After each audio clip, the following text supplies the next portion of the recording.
Be with Pastor Bernard, and we just thank you and praise you in your name. Amen. Amen. Please be seated. Is my mic working? We have visitors today, and normally my mic doesn't work. It's not coming through. It's not. Of course not. Wait a minute. Let's see if they can do it. I see something.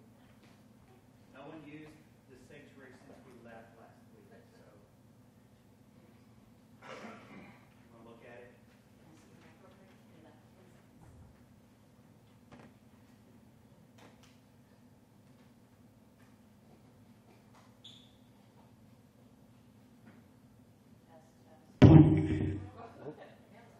They switched it.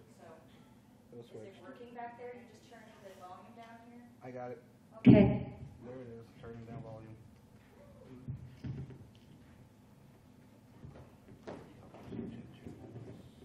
Okay, my mic is back, and so she said I didn't have it on. So if it was my fault, I'm sorry. You're good. Put blame on anyone. Terry and Jan are here. Did you see them in the back? Good to see you guys. Good to see you guys. And Katrina's visiting with us. She's right here with her son. Is it Hezekiah? Hezekiah. That's a cool name. That's really cool. It's a strong name. I like that. So good to have you guys with us today. I'm just going to say, okay, so I know next Sunday is Labor Day, but after that, everybody's got to come back to church. This is getting old this summer, and everybody being gone and in and out. So next, I'll give y'all one more Sunday to get the traveling out and stuff. But after that, I want to see everybody back. So we had a great time yesterday at celebrating Margie's life. And so those of you who missed it, I just want you to know it was beautiful, and we laughed, and we remembered, and it was a great time. It was a great time. A reality hit me though yesterday. So I don't know if you've ever been in the Abbey at Wrestling, but I had not been there since I was 27 years old. So more than 10 years ago. Yeah. Almost 30. Almost 30. But it hit me as I stood, and I believe it was the same pulpit that was there. From my memory, it was the same. But I was there when I was 27 years old, and the casket next to me was my best friend. Yeah. When I was 27 years old, my best friend had just decided that life was too hard, and he took his own life. And I spoke that day. Somebody should have probably known after that day that funerals were going to be my thing, because I was asked to speak, and I spoke for about 30 minutes that day. And the pastor I know that was there probably got real upset, or the person that was, but he didn't know my friend, and I knew he didn't know my friend. So I talked about my friend. But the reality is, when I talk about my friend, I don't talk about him in a way of using him as an example as somebody who knew Jesus and went to heaven, because he didn't. I use him as an example of somebody who was 27 years old and was lost and needed to know Jesus, and I knew Jesus, and I lived most of my life now remembering, why wasn't I able to convince him that there was a way out of all the darkness that he was going through? I'll tell you another story. When we were 16, I saved his life. We went to North Mesquite High School, and we practiced football. If you've ever been up Townies Boulevard to 635 there, the practice field is right there. And there's a shopping center on the other side. And back in those days, there had been a company there called the Treasury, but they didn't do well, and they went out of business. And we parked across the street during football season because the band had to practice on the parking lot. So we parked across the street. And by the time we got out of football practice, there was no school zone or anything. And so people would just go through there. But there was a sign that said, watch. But we were walking, as we always do, across that street. And I could see the car coming out of my peripheral vision. But Ronald evidently wasn't watching. And this car came through, and we were walking. And three of us stopped, and he didn't. I grabbed him by the hair and jerked him back, or he would have been killed that day. And we fell on the ground. I had to pull him with such force that we fell on the ground. And he was like, "Bird, I think you just saved my life." And what does 16-year-olds do? Whatever, cool. Guys aren't going to get mushy at 16, but I did. It scared me too. I thought, but anyway, then, 11 years later, he took his life. And I think about the contrast in that. Saving his life, but not. And then we stood there with Margie yesterday, 90 years old. She knew Jesus. The reason we laughed so much yesterday, I love funerals for older seniors, where I have freedom, to say what I want to say, I guess. But we had a good time. And why did we have a good time? Because we weren't wondering where Margie is, right? That's why it's a good time. Funerals should be a good time. I understand the tears, and I always give room for that. Jesus cried, right? When Lazarus died. He wept, right? So there's room for tears. But anyway, we had a good time yesterday, but it was a contrast in feelings for me standing in that same exact spot from almost 30 years ago. Two distinct, different situations. And so, we come to God's Word. I'm going to be in Matthew 5 this morning, 13 through 16. Very familiar passage to you. Okay? I've been talking these last couple weeks about where we're going and just a kingdom refocus. And I say refocus. Just a refocusing on the kingdom, because I believe that's where our focus should be, on the kingdom of God, things of the kingdom. Jesus said, "I have come. I am the kingdom." We're talking about God's reign in the world. And so, I keep a copy of the Sermon on the Mount. In fact, I had to wait in line for about an hour and a half on something the other day, and I go to it on my phone often. I read the Sermon on the Mount. It's one of my favorite things to read. You got, 10 or 15 minutes. Matthew 5, 6, and 7. Just read it. People always say, "I don't know how to follow Jesus. I don't know what it looks like to follow Jesus." Just read the Sermon on the Mount. That's normal life in the kingdom. That's the normal life. That's what Jesus was saying in Matthew 5, 6, and 7. This is what it's like to live in the kingdom. I'm the king. You're the people. Let's live together in the kingdom. And I believe in our day, I won't go into it because I have the last 2 weeks, but I think there's kind of something wrong with our fundamental understanding of God and who we are as followers of Jesus. And so, let me just add to that. I believe that our experience as people of the kingdom has been reduced. And I'm going to talk about that. In a way. And so when that happens, I think it's time to refocus. So Matthew chapter 5, just a profound passage. Jesus starts out with the Beatitudes. Blessed are, right? We know. Let me read it. I'm just going to read those. Because I say you know, but do we know? So Matthew 5, 3. Let's start there. Blessed are the poor in spirit, for theirs is the kingdom of heaven. Blessed are those who mourn, for they shall be comforted. Blessed are the meek, for they shall inherit the world, the earth. Blessed are those who hunger and thirst for righteousness, for they shall be satisfied. A lot of times people have trouble with that word righteousness. Just use justice. Just put justice in there. That's justice. God's justice, of course. Blessed are those who hunger and thirst for justice, for they shall be satisfied. Blessed are the merciful, for they shall receive mercy. Blessed are the pure in heart, they shall see God. Blessed are the peacemakers, for they shall be called sons of God. Blessed are those who are persecuted for righteousness' sake, for theirs is the kingdom of God. Again, stick in that word justice. Blessed are those who are persecuted, who are trying to seek justice in this world, God's justice, because they shall receive the kingdom of heaven. Okay? Blessed are you, us, when others revile you and persecute you and utter all kinds of evil against you falsely on my account. Jesus is saying on my account. Rejoice and be glad, for your reward is great in heaven, for so they persecuted the prophets who were before you. So he starts with that. That's who what he's talking about, these verses.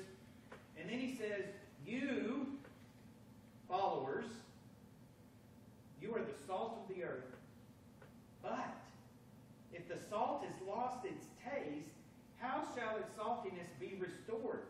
It's no longer good for anything except to be thrown out and trampled under people's feet. You are the light of the world. A city on a hill cannot be hidden, nor do the people light a lamp and put it under a basket, but on a stand, and it gives light to all the house.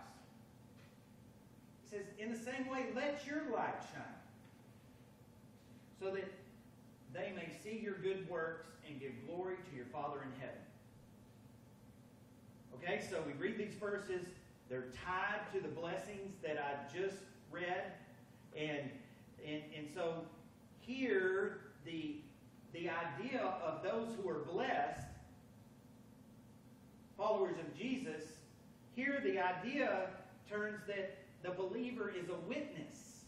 The believer is a witness. So you are blessed. Now go out and be a witness.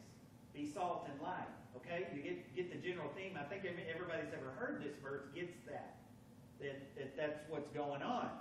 And so I think, though, to truly understand and see how this works, what this looks like fleshed out in the world, is that it's impossible to be the blessed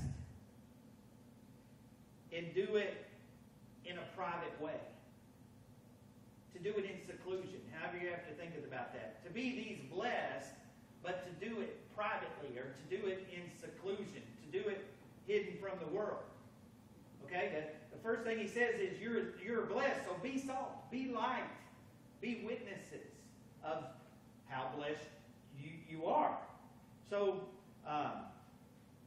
the justice of the life we live will attract attention. So if you're living this life, this blessed life, this life under Jesus' lordship, you're going to attract attention. People are going to look at you. People are going to notice you. And you know, and I'll just say, the Bible shows that normal form of attention that's given to somebody trying to live out this life is opposition. Okay? Opposition. That's the norm. Okay? So, in other words, followers of Jesus who are what? Poor in spirit, who mourn, who are meek, who hunger and thirst for justice, who are merciful, who are pure in heart, who are peacemakers, who are persecuted for justice' sake. Those, all of those people, this can't happen in seclusion. It can't happen in private. These are the kingdom norms. This is what's normal in the kingdom. These kind of people. This kind of person. And really, if you've heard me teach before, you can't just pick one and say, that one's good for me. I like that one. No, actually, Jesus isn't saying pick the one you like. Let's see. I mourn, I will be comforted. That's the one I like. No, you don't get to do that. He's talking about a kingdom person exhibits all of these things, okay? Probably a Wednesday night when I taught on these for weeks. But anyway, these things, though, are to be diligently practiced in this world. Okay? And so they really constitute a major part of the Christian witness, the Beatitudes. And witnesses are regularly given over to persecution. So let's think of it this way. The conduct, then, of Jesus' followers. The conduct of a Christian needs to be considered in its effect on the world. Okay? So what I'm saying is, what we need to consider is, what is the effect of the conduct of a Christian on the world? What effect do Christians have on a lost world? We always talk about what effect the opposition has on the world. Right? It's a common thing for Christians to talk about what all the bad things are in the world, right?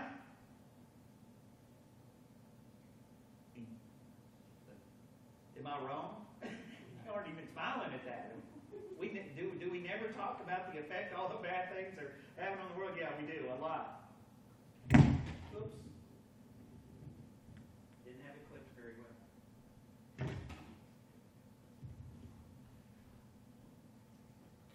Katrina, every time we have a visitor, I have all kinds of trouble with my microphone. So, thinking about not the bad things and how they affect the world, but thinking about the good things, the things we're supposed to be, the things that Christians should do, the conduct we should have, and what effect they have on the world. Okay? And so, in verse 13 through 16 then, the salt and the light, Jesus develops, this is where he's going. What effect will followers of me in my kingdom have on the world? And so he picks out two metaphors here that he's going to use to show, well, this is the effect. And he picks out what? Salt and light. Okay? And so disciples are supposed to live their life and put their stamp on the world. Right? Supposed to have an effect on their family, on their friends, on their co-workers, on people that they come into contact with. And so they're supposed to have an effect on that which is opposed to what's normal in the kingdom. So let's look at that. Let's just take a look at that today. Verse 13. You are the salt of the earth. You are the salt of the earth. In Jesus' time, salt was used to preserve food. No freezer, no refrigerator. You couldn't run down to the 7-Eleven and get ice, whatever. I mean, you had to take your meats or your goods and you salted them and you put them in a bin, right? And that kept them. I've heard this preached, making the gospel taste good, and I admit, I love salt.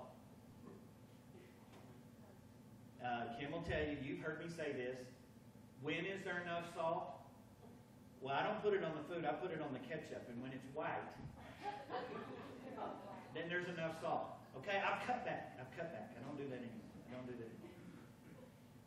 But I do love salt. But Jesus isn't talking about making it taste good here. He's talking about the preservation of it. Okay? The aspect of preserving it and keeping it, okay? And so he compares it, his followers, you and I, are the salt.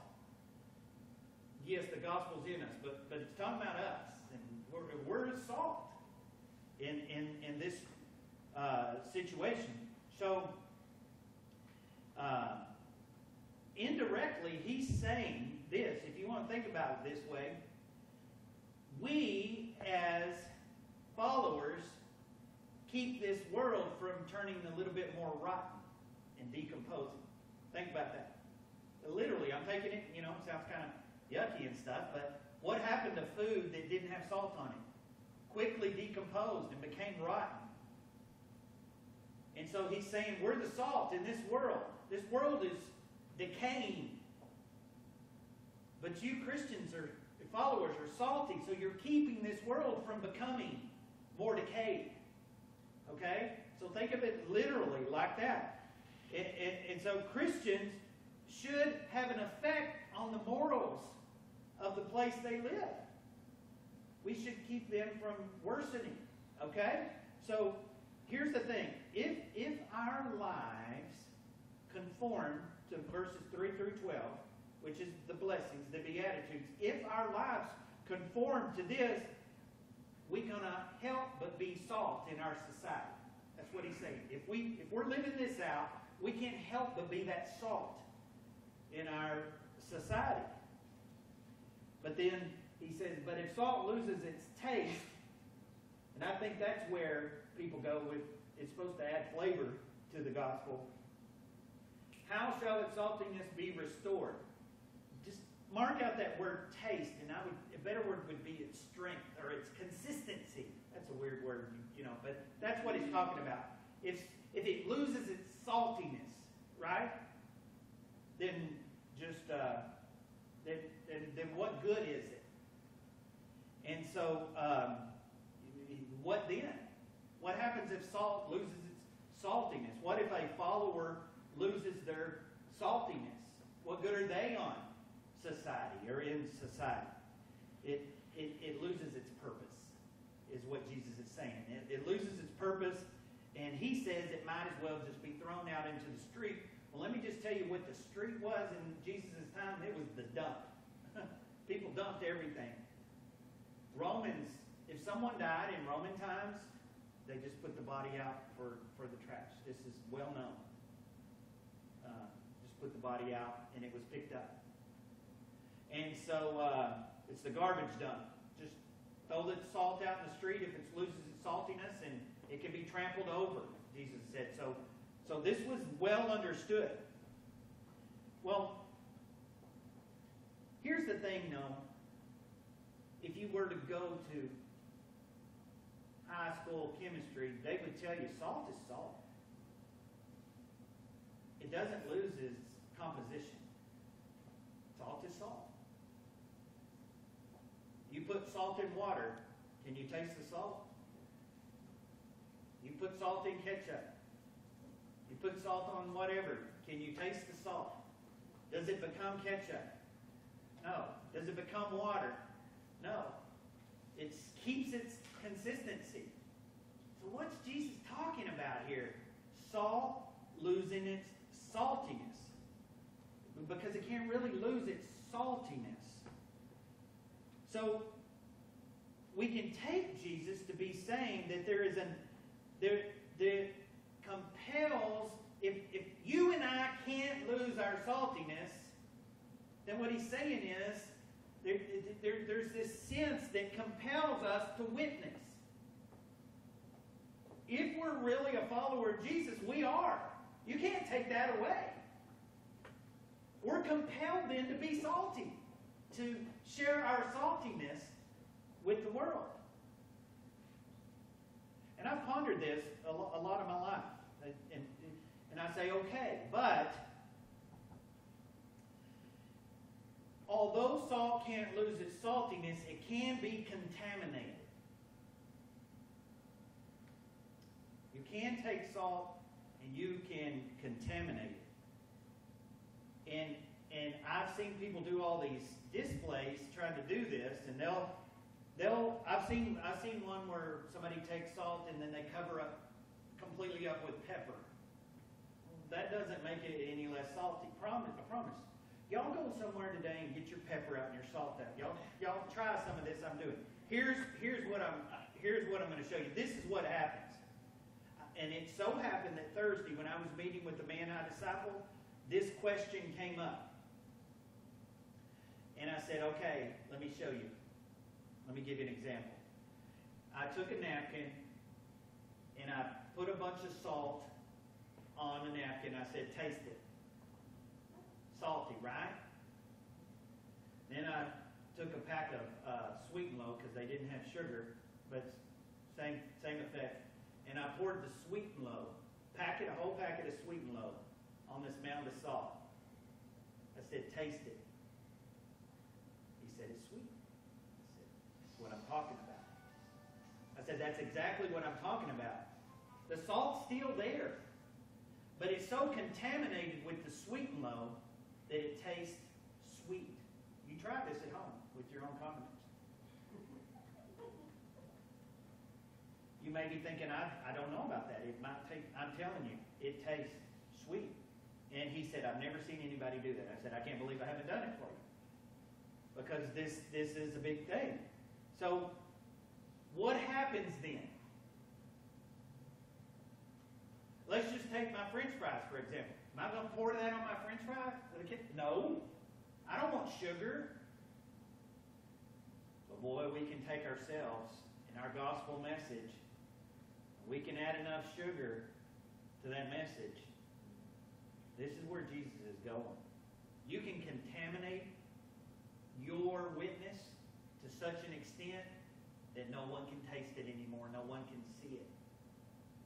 Right? It's easy to do. Just sugarcoat it. Just sugarcoat the gospel. That's what Jesus is talking about. That's what's going on here, I believe. It loses its ability to work. And so it must be abandoned. It's useless. You know, the purpose of salt is to fight deterioration. Realistically, though it does taste real good, but it's to fight deterioration. And so it must not itself deteriorate. So the worse, think about it this way, and I'll move on to the light. The worse the world becomes, and it's getting worse every day, right?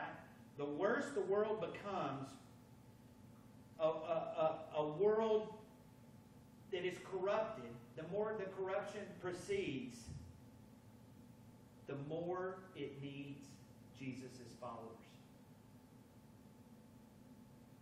So let's move to 14 and 15. You are the light of the world. So the salt. We're supposed to be in the world and be the salt of the world, right? You are the light of the world. A city set on a hill cannot be hidden, nor do the people light a lamp and put it under a basket, but on a stand, and it gives light to all in the house. So, what's he talking about? Same thing. You and I, witnesses of the gospel. Those who are, 3 through 12, those who believe this, who live this out. Christians are to light the world. And so, what is Jesus saying? What is he implying? The world's full of darkness. It's covered in this thick darkness. And what the world needs is you. And this I'll go with. I always hear these examples where, since I was a little kid, go into your bedroom and shut the door and turn the light on. And the light comes on, right? And you can see. Before you were in the dark, you would stumble all over yourself. Turn the light on and you can see.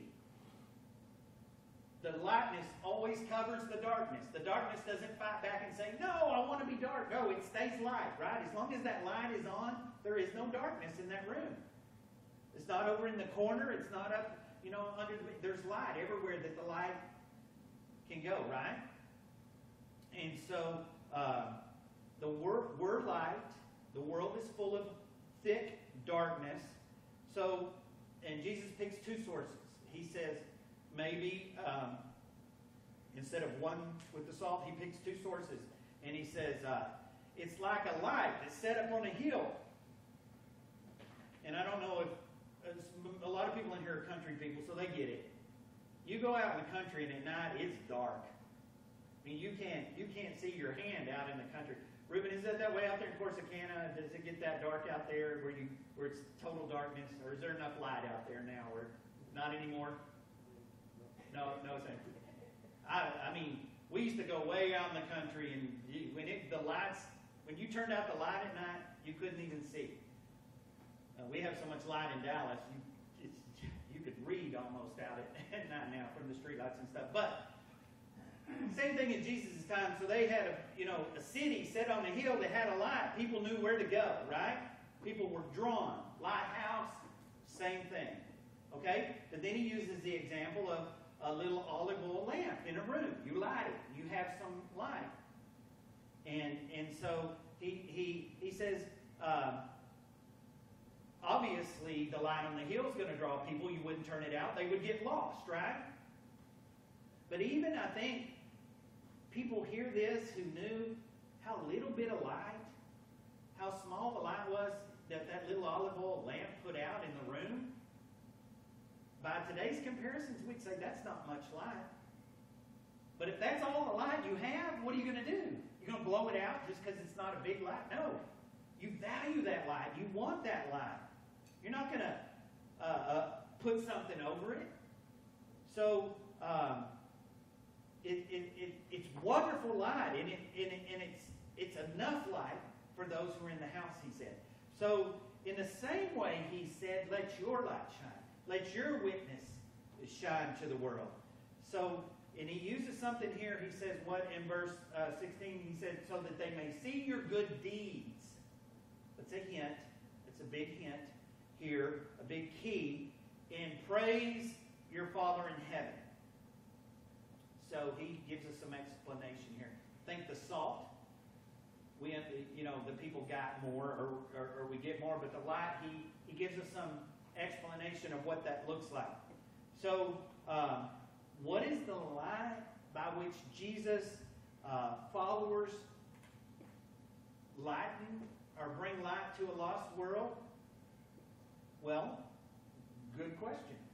That's a real good question, because that's what we should ask of this. In this context, it's not going out and confronting the darkness. It's not passing some sort of decree against the darkness.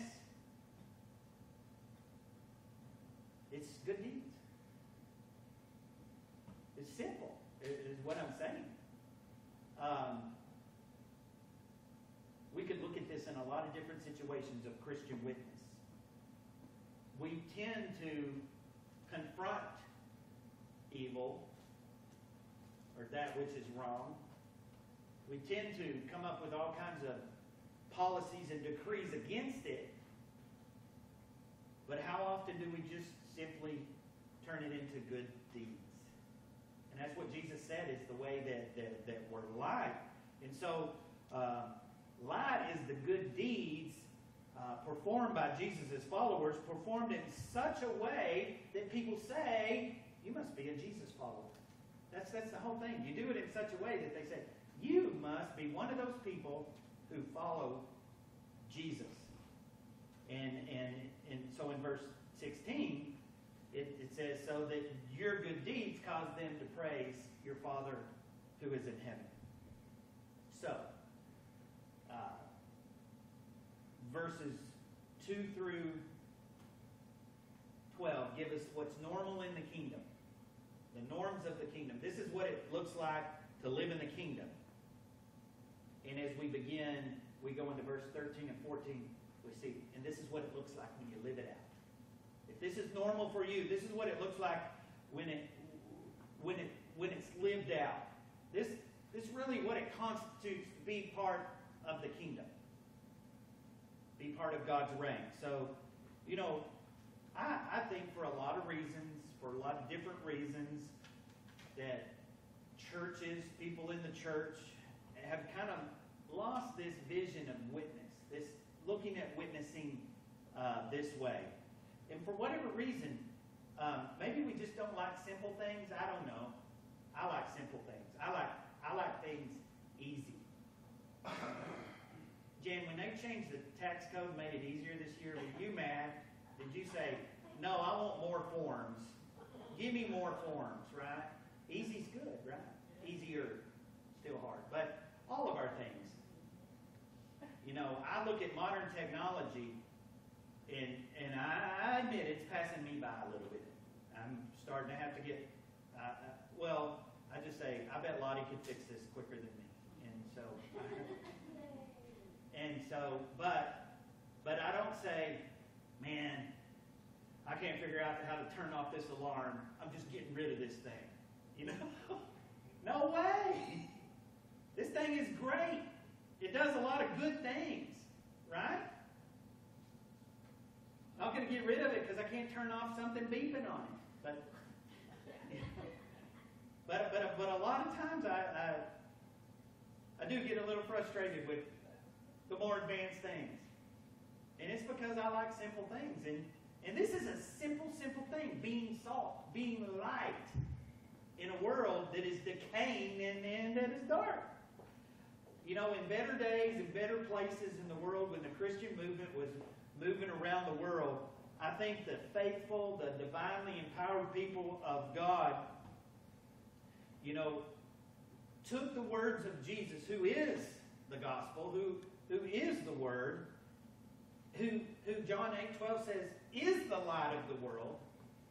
They took the word and they took him, and they so transformed people that they became the light of the world. Which is what 14 says. You are the light of the world. And so, I believe what we've seen in the years since Jesus was here, we've seen the followers of Jesus go into darkness and alleviate the darkness.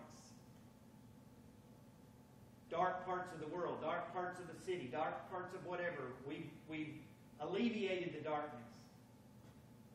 And this, let me just submit this to you, has always been the pattern. It has always been the way that the gospel has moved. Those claiming to be followers of Jesus, and I just challenge you, show me a movement or show me a group where it was different. But those claiming to be followers of Jesus,